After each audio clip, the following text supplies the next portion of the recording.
Bismillahirrahmanirrahim. Assalamu alaikum wa rahmatullahi wa barakatuh.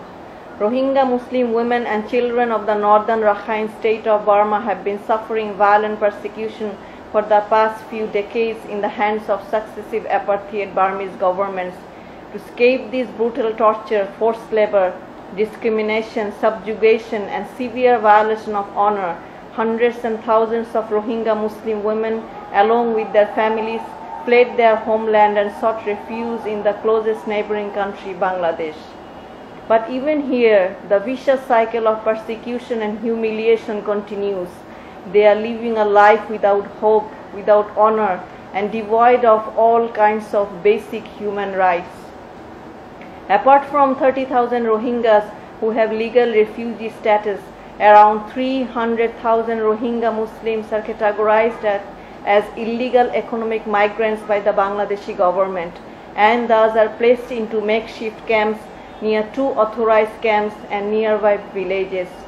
These faithless people are stripped of their citizenship rights in their homeland and are also not recognized by their host country and remain stateless. One refugee of Kutupalong camp said to one aid agency during a survey, "Government of Burma says this is not your land. Government of Bangladesh says this is not your land. I ask you, I ask UNHCR, I ask Bangladesh and Burma to please tell me, where do I belong? Where is my home? Where can I go? I don't want to be a refugee anymore. I just want to live in peace." The condition of two authorized camps named Kutupalong and Noyapara in southeastern district Cox's Bazar are appalling. The ramshackle huts, which they call home, are made of mud walls and covered with twigs and plastic garbage bags. When it rains, these shacks become too muddy to sleep in, and open sewers make the environment nearly unlivable. Women and mature girls do not have any privacy, as they are forced to live in one small room with other family members. Due to dwindling food supplies, women and children suffer from acute malnutrition, which is twice the emergency threshold. Sometimes people go 48 hours without food. A survey found that 65% of children under 5 years old are anemic and chronically malnourished. Water supply is scarce and extremely inadequate. Most of the time, therefore, residents of the camps are forced to drink seawater or stagnant water from nearby rivers, which causes gastrointestinal diseases and the risk of cholera and other illnesses. Additionally, some women said that they could only take a bath 2 or 3 times a month. Toilets are far away from the huts, and they are extremely poor in condition, and there is no segregation between men and women. Women sometimes wait until dark to go to the toilet and are then often attacked or raped by the villagers. As their male relatives are not allowed to work outside, many young women and girls are forced into the sex trade to earn money or sold as sex slaves by unscrupulous human traffickers. The unauthorized camps, where thousands of women and children live, are extremely dire in condition. There is no electricity, no food supply, health care, or education facilities. Women and children are simply left to starve or die. One refugee woman said that they only get treatment when they are on the verge of death. These women are living in these camps for decades. One refugee woman said, "After 10 years, I'm still a refugee here. After 10 years, there is still no peace in Burma, and there is still no change."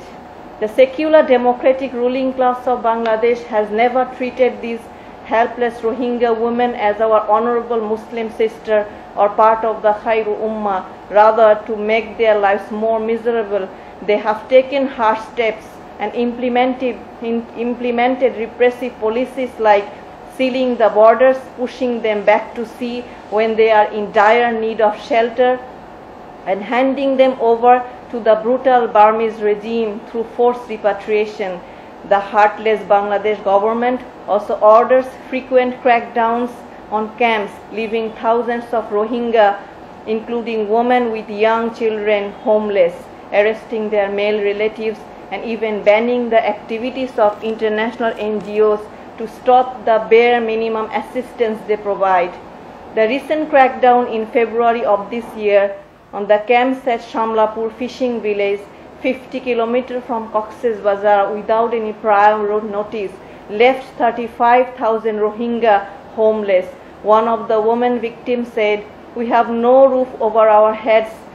My children are hungry and I have nothing to feed them." The government also bans marriages between the Rohingya Muslims and Bangladeshi citizens to prevent them from getting Bangladeshi citizenship.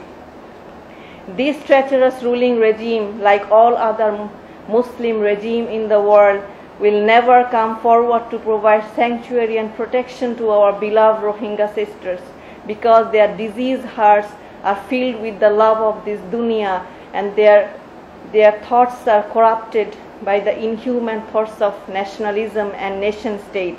During the Rohingya migrant crisis, to save her image, Sheikh Hasina, Prime Minister of Bangladesh, slammed thousands of starving migrants stranded at sea by terming them as mentally sick. But the reality is, these Rohingya migrants, along with women and children, are forced to leave this country to escape dire living conditions. In fact, the plight of Muslim women around the world does not reach deaf ears of the Muslim rulers, because they are too busy obeying their imperialist lords by holding on to the flag of nationalism rather than obeying the command of Allah subhanahu wa ta'ala, when He subhanahu wa ta'ala declared us as ummatan wahida, one nation. They refused to uphold the famous hadith of Rasulullah sallallahu alaihi wasallam, al-Muslim wa akhul Muslim, la yukhzuluhu, la yuzlimu. The Muslim is the brother of his fellow Muslim. He does not oppress him, nor does he abandon him. So it is high time for the Muslims of this world to reject this inhuman concept of nationalism, eliminate the artificial borders, abandon those corrupt and subservient rulers who have abandoned the Khairu Ummah, and be united under one single leadership by reestablishing the Khilafah, which will rescue every single oppressed woman and child from every corner of the world, by sending its mighty army and providing sanctuary to the weak and oppressed people of this world. Wa alaikum assalam wa rahmatullahi wa barakatuh.